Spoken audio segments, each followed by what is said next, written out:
लग्नाची बेडी या मालिकेत आपल्याला असं पाहायला मिळणार आहे की सावीने राघवला तिचे वडील व्हावे म्हणून रिक्वेस्ट केलेली असते. त्यावेळेस मधुला सावीचे बोलणं बिलकुल चालत नाही. ती त्या ठिकाणून रागाने निघून जाते. नंतर सिंधू ही सावीचा हात पकडते आणि तिला कार्यक्रमाच्या ठिकाणून बाहेर आणते. तिचा हात खूप दुखत असतो. सावी सिंधूला म्हणते, अगं आई, माझा हात सोड ना, खूप त्रास होतोय मला. त्यावेळेस सिंधू म्हणते की मला अजिबात तुझा हात सोडायचा नाही. तू आता खूप बोलायला लागली आहे आणि मी काय सांगते ते ऐक. तू आता कोणाशीच बोलायचं नाही. मी ज्यावेळेस सांगेल त्यावेळेसच सर्वांशी बोलायचं. तेव्हा सावी म्हणते, अगं आई, मी केलं तरी काय, मला सांगशील का? तू काय केलं गं? पोलीस काकांना अशी का बोलली? आणि पोलीस काकांना तू लेटर लिहिलं हे मला का नाही सांगितलंस? आपल्या दोघांमध्ये ठरलं आहे ना की दोघींनी एकमेकींबद्दल कुठल्याच गोष्टीचं कॉम्प्रोमाइज करायचं नाही. आणि तू मला ह्या गोष्टी सांगितल्या नाहीस. तू खूप चुकीचं वागली सावी माझ्याजवळ. त्यावेळेस सावी म्हणते की अगं आई, शाळेमध्ये माझ्या मित्रांचे आई वडील येतात त्यावेळेस मलाही वाटतं गं माझे वडील माझ्यासोबत राहावे. पण मी तुला कसं सांगू? तुला हे कळत नाही का? त्यावेळेस सावी म्हणते की आई, मला माझे वडील कोण आहेत ते सांग ना गं. तेव्हा सिंधू म्हणते, अगं सावी, तुला सगळ्या गोष्टी सांगण्यासाठी अजून तू सक्षम झाली नाही. ज्यावेळेस तुला सर्व कळेल ना बाळा, त्यावेळेस मी तुला सर्व गोष्टी सांगणार आहे. आणि आता तुला सांगू नाही त्याचा काही उपयोग होणार नाही. तू मला समजून घे ना, मी तुझ्यासाठी काहीच केलं नाही का? मी तुझी आई नाही का गं? मी वाईट आहेस का असं तुला वाटतं का? त्यावेळेस सावी म्हणते की नाही गं आई, तू माझ्यासाठी वाईट नाही. पण मलाही वाटतं गं की माझी फॅमिली असावी. तेव्हा सिंधू सावीला समजावत असते. तेव्हा सावी म्हणते की आई, प्रॉमिस, मी आजपासून तुला कधीच विचारणार नाही की माझे बाबा कोण आहेत आणि कुठं गेले आहेत. त्यानंतर सावी ही असं बोलल्यानंतर सिंधू ही सावीला जवळ घेते. इकडे मधू ही घरी आलेली असते म्हणून राघव तिच्या पाठोपाठ येतो. राघव मधूला म्हणतो, काय झालं रघु? मधू इतकं चिडायला. त्यावेळेस मधू म्हणते, तुला कळत नाही का राघव, मी कशामुळे चिडली आहे? आणि तुला सावीने इतकं मोठं बोलल्यावरती तू तिला काही शब्द बोलला नाही. त्यावेळेस राघव म्हणतो, अगं ती लहान बाळ आहे, जरा समजून घ्या तिच्या भावना. त्यावेळेस मधू म्हणते की ती तिचं बोलणं नाही आहे. लहान मूल हे इतकं बोलत नसतं. हे सर्व सिंधूचं बोलणं आहे. सिंधू ही सावीला सर्व बोलायला लावत आहे. त्यावेळेस त्या ठिकाणी रुक्मिणी येते आणि रुक्मिणी म्हणते, मधू जे बोलते ते योग्य आहे. हे सर्व सिंधूच तिला बोलायला भाग पाडत आहे. एवढ्याशा मुलाला कळत नाही काय बोलावं ते. आणि सावी कसं काय बोलत आहे? त्यावेळेस राघव म्हणतो की प्रत्येक गोष्टीत तुम्ही सिंधूलाच आणलं असतं पाहिजे का?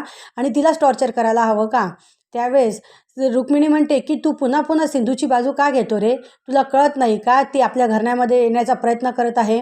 त्यावेळेस राघव म्हणतो की मला असं काही वाटत नाही आहे. तेव्हा रुक्मिणी म्हणते की मला तरी असं वाटतंय की सिंधूला कळलं आहे की तुम्ही फक्त विनूचे आई बाबा म्हणून आहेत. तुम्ही प्रॅक्टिकली नवरा बायको नाहीत असं सिंधूला समजलेलं आहे, म्हणून सिंधू हे सर्व करत आहेत. त्यावेळेस मधू म्हणते की बरोबर आहे. परंतु राघव त्या ठिकाणून रागाने बाहेर निघून जातो. घरात सर्वजण बसलेले असतात. सर्वजण याच गोष्टीचा विचार करत असतात की सावी असं कसं काय बोलले. त्यावेळेस मधू म्हणते की राघव, सावी असे बोलले ना तर तू बिलकुल सावीला अडवलेलं नाही. तू तिला काहीच बोलला नाही. तुला काही वाटत नाही का?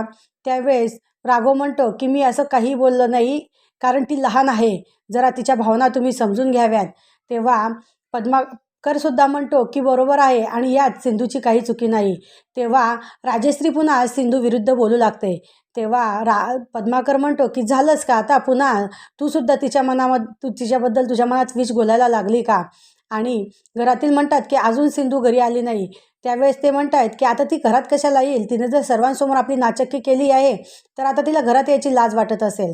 त्याच वेळेस त्या ठिकाणी सिंधू येते आणि रुक्मिणी ही सिंधूला बोलते आणि सिंधू म्हणते की मी सर्वांबद्दल सावी जे काही बोलली आहे आणि सावीने काही जो तुमचा अपमान केला आहे त्याबद्दल मी माफी मागते. त्यावेळेस रुक्मिणी म्हणते की पोरीने बोलावं ना आईने माफी मागावी, आणि एवढं तू बोलल्याशिवाय हे सावीने केलेलं नाही आहे. त्यावेळेस मग रुक्मिणी म्हणते की हे तूच तिला बोलायला भाग पाडला आहे. तेव्हा सिंधू म्हणते की यात मला काहीही माहिती नाही की सावी असं काही बोलणार होते असं.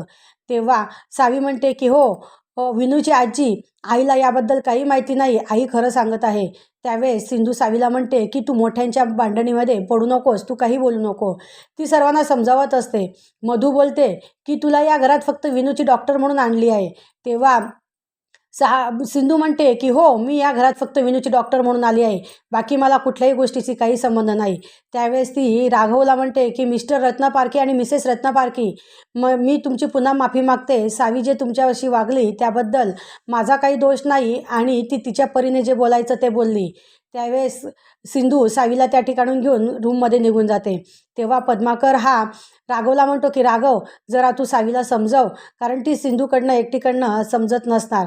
तेव्हा राघव म्हणतो हो मी समजावतो, आणि राघव त्या ठिकाणून निघून जातो. पण मधूला त्या गोष्टीचा खूप त्रास होतो. इकडे सिंधू ही पाणी पिण्यासाठी किचनमध्ये आलेली असते, आणि त्याच वेळेस राघव हा तिला सिंधू म्हणून आवाज देतो. त्यावेळेस सिंधू ही दचकते. तेव्हा राघव म्हणतो की सॉरी, तुम्ही घाबरलात ना. तेव्हा सिंधू म्हणते की मला अशा आवाजात तुम्ही आवाज दिला आणि तुम्ही या ठिकाणी याची मला बिलकुल कल्पना नव्हती, म्हणून जरा मी घाबरले. त्यावेळेस राघव हा सिंधूला म्हणतो की तू जरा त्या सावीला समजून घे. तेव्हा सिंधू म्हणते की मी सावीला सर्व समजते आहे, आणि सावी जे काही बोलली त्याबद्दल मला काहीही माहिती नाही आहे. यात माझा काहीही तुमच्या घरामध्ये येण्याचा दृष्टिकोन नाही आहे. त्यावेळेस राघव म्हणतो की मलाही कळतं आहे की सावी जे काही बोलली ते योग्य बोलली, कारण तिलाही वाटतं की आपला परिवार असावा. शाळेत ती मित्रांसोबत राहते, या घरामध्ये ती विनूसोबत राहते. तिला कळतं की विनूचे आई बाबा, आजी आजोबा सर्व विनूसोबत आहे, म्हणून तिच्यासोबत पण राहावं. तिच्या मनाचा मी पण विचार करत आहे. तेव्हा सिंधू म्हणते की हो मी पण विचार करत आहे, पण आता करणार काय, तिला ह्या सगळ्या गोष्टी मी सांगू शकत नाही. असेच नवनवीन भाग पाहण्यासाठी आमच्या चॅनलला लाईक करा, शेअर करा आणि सबस्क्राईब करा. लग्नाची बेडी या मालिकेत आपल्याला असं पाहायला मिळणार आहे की सावी